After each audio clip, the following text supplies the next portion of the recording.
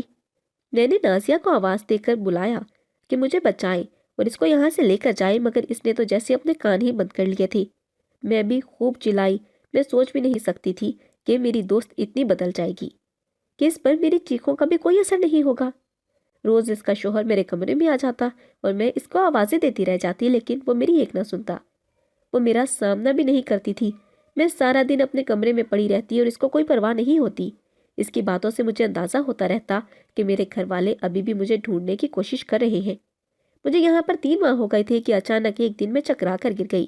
جب ہوش آیا تو اپنے اوپر ایک لیڈی ڈاکٹر کو جھکے ہوئے پایا جو مجھے ٹیسٹ وغیرہ کر رہی تھی، اور پھر نازیہ اور اس کے شوہر سے کہنے لگی کہ مبارک ہو، یہ امید سے ہے۔ یہ سن کر ان دونوں کے چہرے پر خوشی پھیل گئی، جبکہ میرے تو دل کی دھڑکن ہی رک گئی۔ یہ کیسے ہو سکتا تھا؟ میں ہرگز ایسا نہیں چاہتی تھی۔ میں نے اس ڈاکٹر کو کہا کہ میں یہ بچہ نہیں چاہتی، اب مجھے کوئی اور دوا دے دے۔ نازی نے تب میرے منہ پر تھپڑ مار دیا۔ اس کا شوہر ڈاکٹر کو کہنے لگا یہ عورت تھوڑی پاگل ہے، آپ اس کی باتوں کو نہ سوچیں، میں آپ کو دروازے تک چھوڑ دیتا ہوں۔ وہ دونوں تو یہ خوشخبری سن کر یوں خوش تھے جیسے انہیں دنیا جہان کی دولت ہی مل گئی ہو۔ میں ان کی خوشی کی وجہ ہرگز بھی سمجھ نہیں پا رہی تھی، اور مجھے ابھی تک اپنی دوست نازی کا پلان سمجھ میں نہیں آیا تھا۔ اتنا تو میں جان گئی تھی کہ میرے ساتھ اس کے شوہر نے جو کچھ بھی کیا وہ اس کی مرضی سے کیا تھا، لیکن مجھے یہ سمجھ نہیں آ رہی تھی کہ اس سب میں اس کا کیا فائدہ ہے اور وہ ایسا کیوں کر رہی ہے۔ اب میرے بچے کو لے کر ان دونوں کا کیا پلان تھا؟ میں تو ہمیشہ سے اسے اپنی دوست سمجھتی تھی اور اس نے بھی یہی کیا تھا، تو اب ایک دم سے اتنا بدلاؤ کیسے آ گیا؟ یقیناً یہ اس کے شوہر کی ہی کارستانی تھی، جیسے اس نے اس کی آنکھوں پر پٹی باندھ رکھی تھی اور اس کے کان میرے خلاف بھر رکھے تھے۔ میرے حاملہ ہونے کی خبر سنتے فوراً وہ مجھے کھینچتے ہوئے اسٹور میں لے گئی، مجھے وہاں ٹیبل پر باندھ دیا اور کسی کو فون کر کر کہنے لگی کہ کام ہو گیا، جیسا میں نے سوچا تھا بالکل ویسا ہی ہوا ہے، یہ حاملہ ہو چکی ہے، اب بتاؤ کہ کیا کرنا ہے۔ مجھے اس کی باتوں سے محسوس ہو رہا تھا کہ وہ میرے ساتھ کچھ غلط کرنے کا ارادہ رکھتی ہے۔ میں نے اس کی آوازوں سے بسم اللہ پڑھنے کے بعد آیتیں پڑھنی شروع کر دی، اور یہ صرف اللہ ہی تھا جو مجھے بچا سکتا تھا، ورنہ تو میں امید چھوڑ چکی تھی۔ تلاوت کرتے ہوئے اللہ سے مدد مانگی اور آنکھیں بند کر لی، اور اسی وقت مجھے یوں لگا جیسے میری دعا سن لی گئی ہے، کیونکہ اس کا شوہر بھاگتا ہوا آیا اور آتے ہی اس کے کان میں کوئی ایسی بات کہی جسے سن کر وہ بری طرح گھبرا گئی۔ کہنے لگی تم یہی اس کے پاس رکو، میں ابھی آتی ہوں۔ وہ اوپر جاتی، اسے اچھے سے باندھ کر اس کے منہ پر کپڑا رکھ کر تم ادھر ہی رہنا، اسے ہدایت دے رہی تھی۔ میرا خیال تھا کہ شاید کوئی مہمان وغیرہ آیا ہوگا، اس کی وجہ سے اسے مجھے یوں چھوڑ کر ایمرجنسی میں اوپر جانا پڑا ہے۔ اب جو بھی کرنا تھا وہ مجھے ہی کرنا تھا، میرے پاس زیادہ وقت نہیں تھا۔ جب تک وہ اوپر اپنے مہمان کے ساتھ مصروف رہتی، مجھے اتنی دیر میں اپنے بھاگنے کا کوئی پلان کر لینا چاہیے تھا۔ میں نے طبیعت خرابی کا بہانہ کیا اور اس آدمی کو کہا کہ مجھے ہارٹ اٹیک ہو رہا ہے، مجھے جلدی سے ہسپتال لے چلو ورنہ میں اور میرا بچہ دونوں مر جائیں گے۔ یہ سن کر وہ گھبرا گیا۔ شاید وہ نازیہ کی اجازت کے بغیر مجھے کہیں نہیں لے جانا چاہتا تھا، لیکن میں نے دھمکی دی کہ اگر میرے بچے کو کچھ ہو گیا تو پھر تم اپنی بیوی کو کیا جواب دو گے؟ اتنا تو میں اندازہ لگا ہی چکی تھی کہ میرا بچہ ان کے لیے بڑی اہمیت کا حامل تھا۔ میرا تیر نشانے پر جا بیٹھا تھا اور وہ مجھے نازی کی اجازت کے بغیر ہی چوری چھپے گاڑی میں بٹھا کر ہسپتال لے گیا۔ میں نے اسے باہر ہی رکنے کا کہا اور خود اس کے سامنے ڈاکٹر کے کمرے میں چلی گئی، مگر 2 منٹ کے بعد دروازہ کھول کر باہر دیکھا تو اس کا رخ دوسری طرف تھا۔ میں جلدی سے باہر نکل کر ہسپتال کی پچھلی طرف آ گئی اور ایمرجنسی گیٹ سے باہر نکل گئی۔ میرے پاس کچھ بھی نہیں تھا، نہ 1 روپیہ جس کی بنا پر میں وہاں سے بھاگ جاتی، اسی لیے میں پیدل تیزی سے ایک طرف چلنا شروع ہو گئی۔ میں جلد سے جلد اپنے ماں باپ کے پاس پہنچنا چاہتی تھی، انہیں ساری سچائی بتا دینا چاہتی تھی۔ مجھے نہیں معلوم تھا کہ سوچوں میں کس طرف چلی جا رہی تھی کہ اچانک پھر سے ایک گاڑی سے ٹکرا گئی۔ اب کی بار ٹکر بڑی شدید تھی۔ مجھے ہوش آیا تو میں ہسپتال میں تھی اور جس آدمی کی گاڑی سے میں ٹکرائی تھی اسے دیکھ کر تو میں حیران ہی رہ گئی۔ وہ وہی تھا جس سے میں کچھ ماہ پہلے ٹکرائی تھی، اور وہ مجھے میرے گھر تک بھی چھوڑنے گیا تھا۔ قدرت کا کیسا ذہنی اتفاق تھا کہ آج پھر میں اسی کی گاڑی سے ٹکرائی تھی۔ وہ بھی مجھے دیکھ کر پہچان گیا تھا۔ مجھے کہنے لگا کہ چلو میں آپ کو آپ کے گھر پر چھوڑاتا ہوں۔ جب میں اس کے ساتھ اپنے گھر پر پہنچی تو میرے ماں باپ نے مجھے دیکھتے ہی مجھ پر تھوک دیا اور دھکے دے کر گھر سے باہر نکال دیا، یہ کہہ کر کہ تم تو گھر سے بھاگ چکی تھی، تو اب کیا واپس لینے آئی ہو؟ اتنے مہینے بعد تمہیں یاد آ گیا کہ تمہارے ماں باپ بھی ہیں؟ تب تو تم نے ہماری عزت کا خیال نہیں کیا۔ میں سمجھ نہیں پا رہی تھی کہ کس نے انہیں کہا کہ میں بھاگ گئی ہوں۔ اماں کہنے لگی کہ میں نے بھی سوچا نہیں تھا کہ تم کسی لڑکے کے ساتھ گھر سے بھاگ سکتی ہو۔ وہ تو جب تک نازی ہمیں نہ بتاتی ہمیں تو یقین ہی نہیں آنا تھا۔ بس اسی دن سے ہم نے تم پر فاتحہ پڑھ لی ہے، تمہارا اور ہمارا کوئی تعلق نہیں ہے، نکل جاؤ۔ میرے گھر والوں نے تو میری ایک بھی بات نہیں سنی اور مجھے دھکے دے کر نکال دیا۔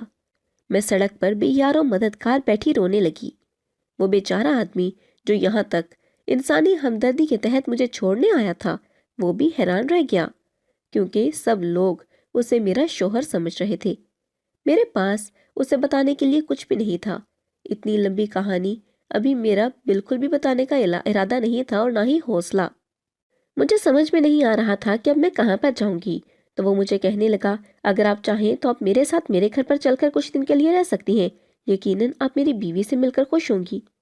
میرے پاس اور کوئی چارہ بھی نہیں تھا، میں اس کے علاوہ اور کیا کر سکتی تھی، اسی لیے چپ چاپ دوبارہ سے اس کی گاڑی میں بیٹھ گئی اور گاڑی ایک بار پھر انہی رستوں پر دوڑنے لگی۔